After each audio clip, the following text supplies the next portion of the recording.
હર્ષવર્ધન, 2 વખત તે મને માસી બનાવી છે. હવે જો ત્રીજી વખત માસી બનાવી ને તો શૂટ કરી દઈશ આનાથી. Do you understand?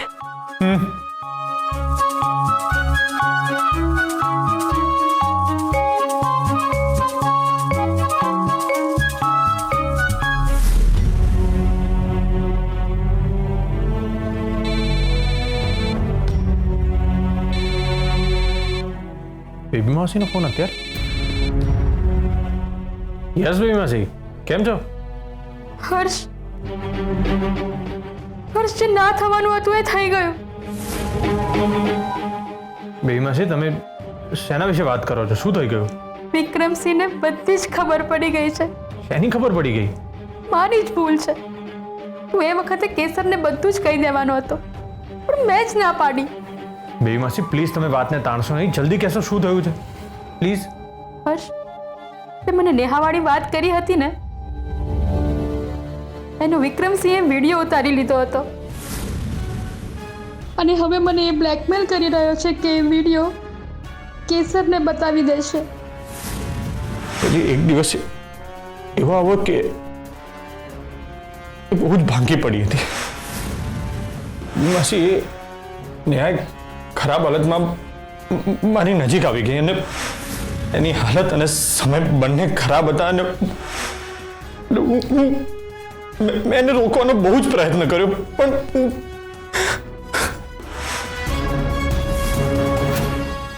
હર્ષ, હું કિશોરને શું મોઢું બતાવીશ? તો બિચારી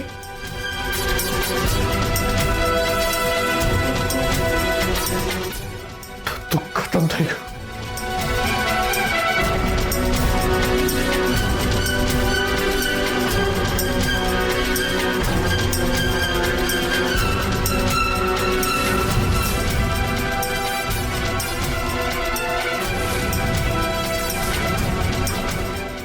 હર્ષ,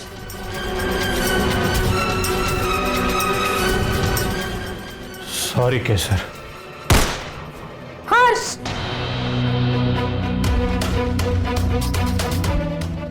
નહીં,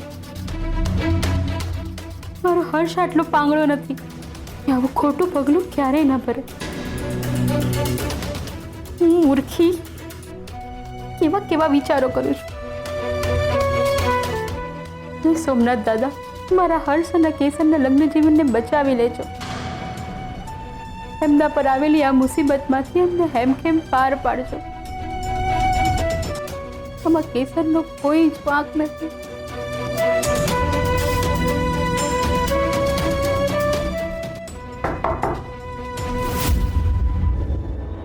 કોણ છે? હું છું.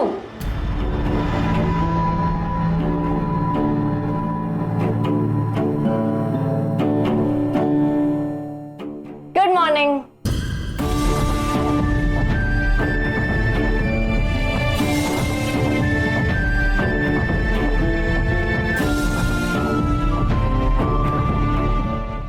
ઓ બેબી માસી, તમે કેમ આટલા ઉદાસ છો? ઊંઘ પૂરી નથી થઈ કે શું? પણ કાલે તો તમે જલ્દી સૂઈ ગયા હતા. હું આવી હતી તમને મળવા. બેબી માસી, તબિયત તો સારી છે ને? ના, એવું કાંઈ નથી. એ તો એક વિચિત્ર સપનું આવ્યું હતું એટલે. મારી મમ્મી કહે છે કે જે મનમાં હોય ને એનું સપનું આવે.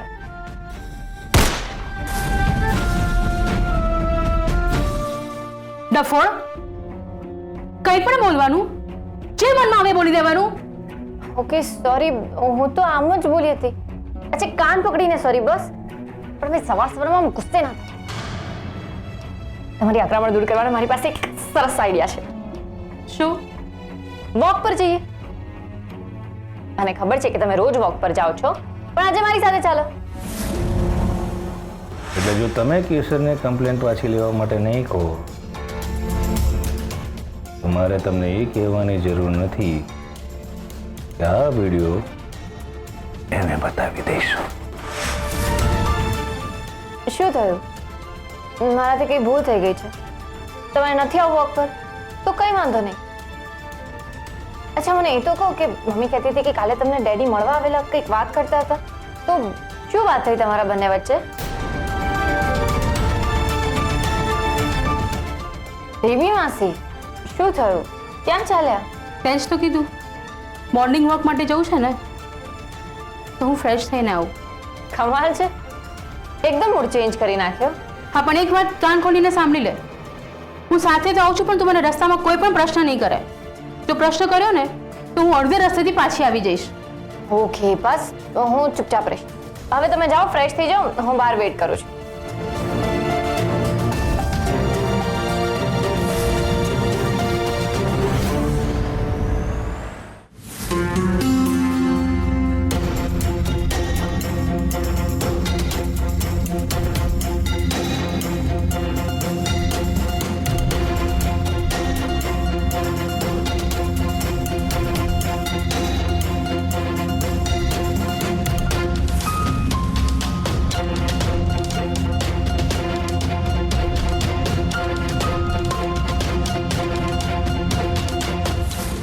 Thank you. વાહ, સવારમાં તો મારો દિવસ સુધરી ગયો. તમારા દર્શન થઈ ગયા ને? તમે અહીં? હા, હું અહીં. કદાચ હું તમને ફોલો કરી રહ્યો છું. વોટ? એટલે તમે મને ફોલો કરી રહ્યા છો. તમે શું કહી રહ્યા છો? એટલે આપણે બંને જણા અહીંયા શાકભાજી લેવા માટે આવ્યા છીએ. Yes, you are right. ચલો. મિસિસ રેણુકા, તમારી એક વાત ખૂબ ગમી હો મને, કે તમે ઓનલાઈન શાકભાજી લેવાનું પસંદ નથી કરતા. હા, મને બાર્ગેનિંગ કરવાનો બહુ શોખ છે. ઓનલાઈન તો તમે પણ ના કરી શકો. સેમ યાર, બાર્ગેનિંગ કર્યા વગર મને ગળે ખાવાનું ઉતરતું જ નથી. Mrs Renuka, are you okay? Yeah, I am fine. તમારા સેશનથી મને ઘણી હેલ્પ મળી છે અને હું ધીમે ધીમે વર્કઆઉટ પણ કરી રહી છું. હું નોર્મલ છું એટલે અને શંકા તો નથી થઈ રહી ને? અને મને સમજાઈ ગયું છે કે દુઃખી થઈને ફરવા કરતાં ખુશ રહેવું સારું. Okay, by.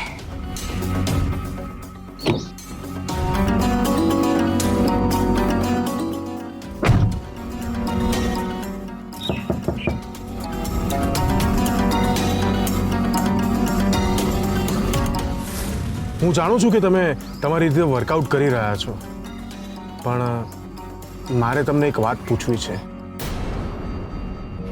સોરી, આ કોઈ સેશન નથી, પણ છતાંય મારે પૂછવી છે. કાલે મિસ્ટર કશ્યપ અને તમારા વચ્ચે કોઈ જાતનો ઝઘડો થયો?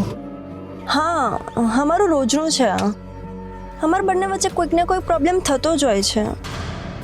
પણ તમને કેવી રીતે ખબર પડી? કાલે મેં તમારા ઘરની ડસ્ટબિન જોઈ હતી. એમાં કપના તૂટેલા 8 ટુકડાએ ઘણું બધું કહી દીધું.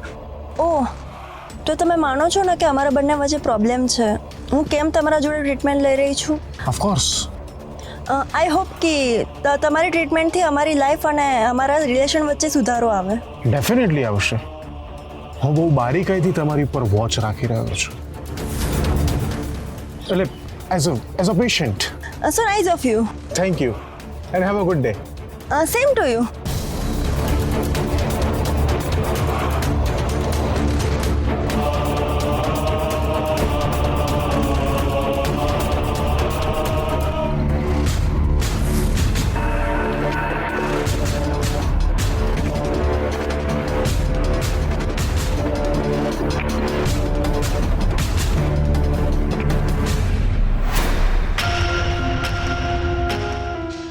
એ મને ફોલો કરી રહ્યો હતો શાકભાજી લેવાના બહાને. આઈ નો એ સ્માર્ટ છે, બટ આઈ ડોન્ટ થિંક કે તારો પીછો કરતો હશે.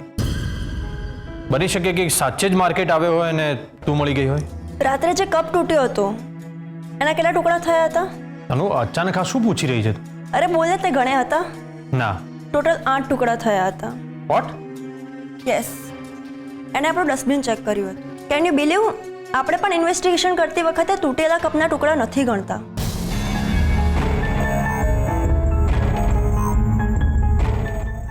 આપણે વિચાર્યું હતું કે સસ્પેક્ટની આજુબાજુ ગલ લઈશું તો આપણે એની પર વોચ રાખી શકીશું, પણ એ જ આપણી પર વોચ રાખી રહ્યો છે. આપણે માણસથી સાવધ રહેવું જોઈએ. એ જેટલું વિચારે છે ને એના કરતાં 2 ડગલા આગળનું વિચારવું જોઈએ. યસ, એની સતત નજર આપણા પર છે. આપણે એને એક્સપોઝ કરીએ એની પહેલાં એ આપણને એક્સપોઝ કરી દેશે. ડોન્ટ વરી, એવું કંઈ નહીં થાય. આપણે જે હસબન્ડ વાઈફનું જે નાટક કરીએ છીએ ને એ બહુ જ સાવચેતીથી અને કોઈને ડાઉટ ના જાય એ રીતે કરવું પડશે. તનુ, અત્યારે સમય બરબાદ કરવાનો કોઈ મતલબ નથી. અહીં આવતા પહેલાં હું મારું નેટવર્ક એક્ટિવ કરીને આવ્યો હતો. હું એની પાસેથી અપડેટ લઈ જાઉં. તારું નેટવર્ક આ અમદાવાદમાં? હું જ્યારે ડિપાર્ટમેન્ટમાં હતો ને ત્યારે મને સૌથી પહેલું મિશન રાજકોટમાં સોંપવામાં આવ્યું. જ્યારે એ સક્સેસફુલ થયું ત્યારે બેક ટુ બેક 2 મિશન મને અમદાવાદમાં આપવામાં આવ્યા. ત્યારે મેં મારું નેટવર્ક અહીંયા બનાવ્યું હતું જે હજી કામ કરે. જ્યારે એસીપી કેદારનું અમદાવાદમાં પોસ્ટિંગ થયું હતું ને ત્યારે એમને પણ મારી મદદ લીધી હતી. ભલે મારી વર્દી જતી રહી છે પણ હજી પણ હું મારા બધા જ માણસોના ટચમાં છું.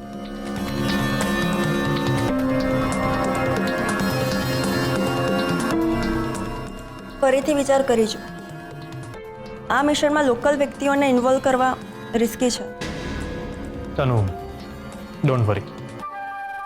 મારા માણસો દેશ માટે કંઈ પણ કરી શકે એમ છે. એ ક્યારે મને દગો નહીં આપે. હું એમની પાસેથી બહુ જ સાચવીને ઇન્ફોર્મેશન લઈશ કે કોઈને ખબર પણ નહીં પડે. રિલેક્સ.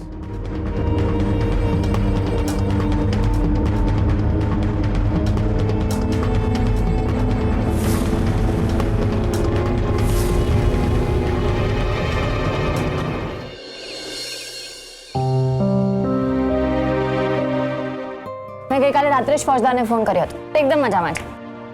પણ બેબી માસી, સાચું કહું, જ્યારથી અમદાવાદ ગયા છે ને ત્યારથી મેં જ એમને ફોન કર્યો છે. એમને તો એક પણ વાર મને સામેથી ફોન નથી કર્યો. ખબર નહીં એમને અમદાવાદ જઈને શું થઈ જાય છે. મને તો લાગે છે કે અમદાવાદ જઈને એમને એમની જૂની ગર્લફ્રેન્ડ મળી ગઈ હશે. કેસર,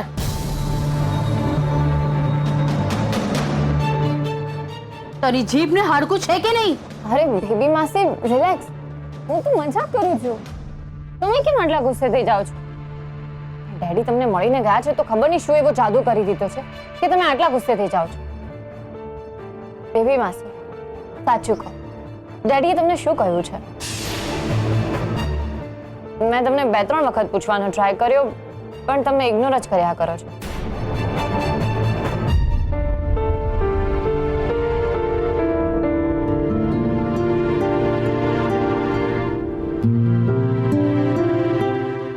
કેસર, મારે તો આ વિષય પર વાત જ નહોતી કરવી, પણ તે આ વિષય કાઢ્યો છે તો સાંભળ.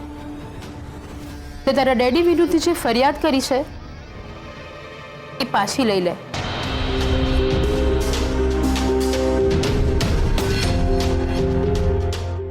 બેબી માસી, મને ખબર જ હતી કે આવું જ કંઈક કરવા માટે ડેડી સ્પેશિયલી તમને મળવા આવ્યા હશે. બાકી મતલબ વગર તો ડેડી તમારી સાથે વાત પણ ના કરે. જો કેસર, હું માનું છું કે એમનાથી ભૂલ થઈ છે અને એના માટે પોલીસ સ્ટેશન જઈ આવ્યા છે. એમને સજા પણ મળી ગઈ છે. તારે એમને જે પાઠ ભણાવવાનો હેતુ હતો એ પણ પૂરો થઈ ગયો છે. હવે આ વાતને આગળ વધારવાનો કોઈ અર્થ નથી.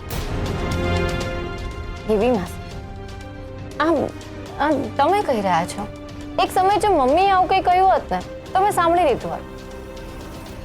તમને તો બધી ખબર છે ને, તે છતાં તમે રહેવા દો. મારે હવે તમારી સાથે આ વિષય પર કોઈ વાત જ નથી કરવી.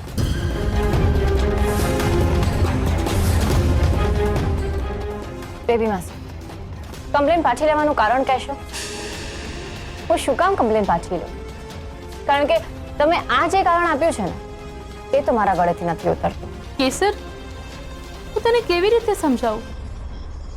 એ તારા ડેડી છે, કોઈ દુશ્મન નથી. અને પોતિકા સામે થોડું નમતું જોખવું પડે. હું એમને મારા પોતાના નથી માનતી. પણ એનાથી સત્ય તો નથી બદલાઈ જતું ને. એ તારા ડેડી છે અને જીવનભર તું એમની દીકરી રહીશ. અને આ બધું કઈ એમના માટે નથી કરી રહી. તો પછી કોના માટે કરી રહ્યા છો? તારા મમ્મી માટે. તો બેબી માસી, હું પણ જે કાંઈ કરી રહી છું એ મારી મમ્મી માટે જ કરી રહી છું ને. અરે પણ કેસર, એ પણ એમને નથી ગમ્યું ને. બેબી માસી, ક્યારેક ક્યારેક વડીલો છે ને સંબંધ અને સમાજની ચિંતામાં જે ચાલતું આવ્યું છે ને એને જ ચાલવા દે છે. પોતે બસ સહન જ કર્યા કરે છે. પોતાને ગમે તેટલું દુઃખ થતું હોય ને તો પણ કોઈને કંઈ જ નથી કહેતા. ત્યારે મારા જેવા નાના હોય છે એમનો વિચાર કરવો પડતો હોય છે. તારી વાત સાચી છે કેસર, પણ બસ તો પછી મારી વાત સાચી છે ને, તો પછી આ વાત અહીંયા જ પૂરી થઈ જાય છે. માસી, હવે હું જાઉં, મારે ડ્યુટી પર જવાનું મોડું થઈ જશે. અને હા, આ વાત બાને ના કરતા, નક્કામાં તમારા ઉપર ગુસ્સે થઈ જશે. જય સોમનાથ.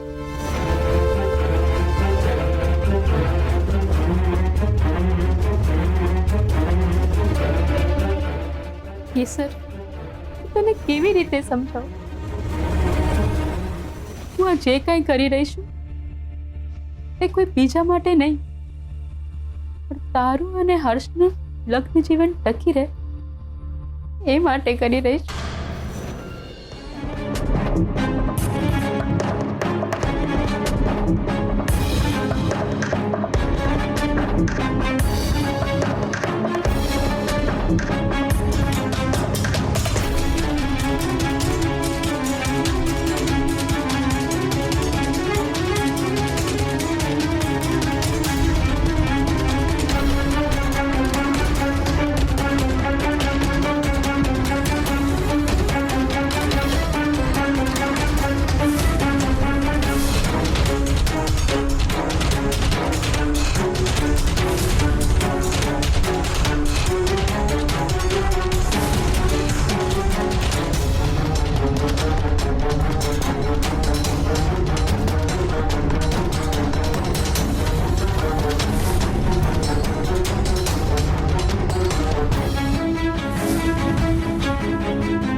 અર્જુનને કહું કે કેસરને કમ્પ્લેન પાછી લઈ લેવા માટે સમજાવે.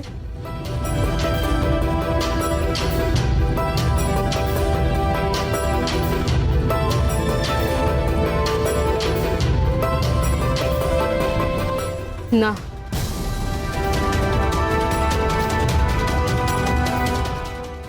અર્જુન તો આકરા સ્વભાવનો છે.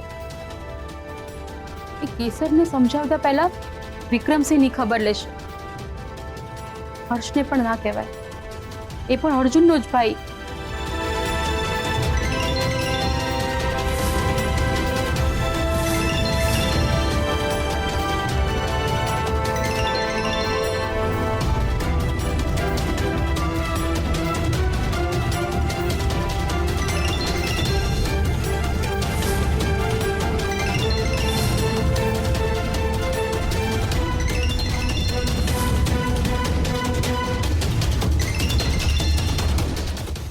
વિક્રમસિંહ પણ ફોન પર ફોન કર્યા કરે છે.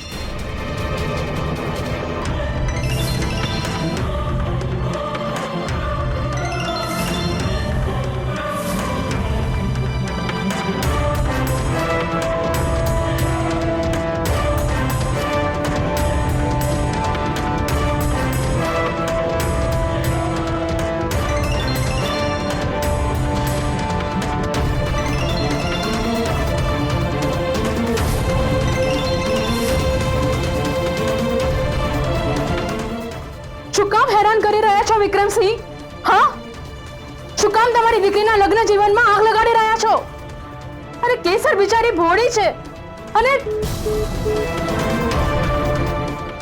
હલો,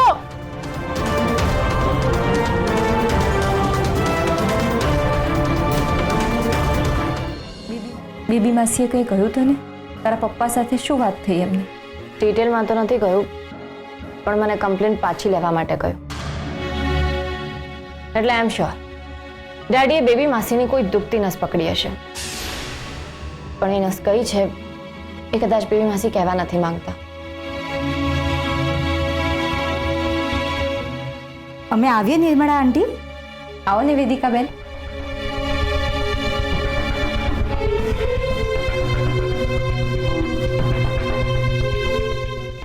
આંટી, અમે તમારા માટે નાસ્તો લઈને આવ્યા છીએ.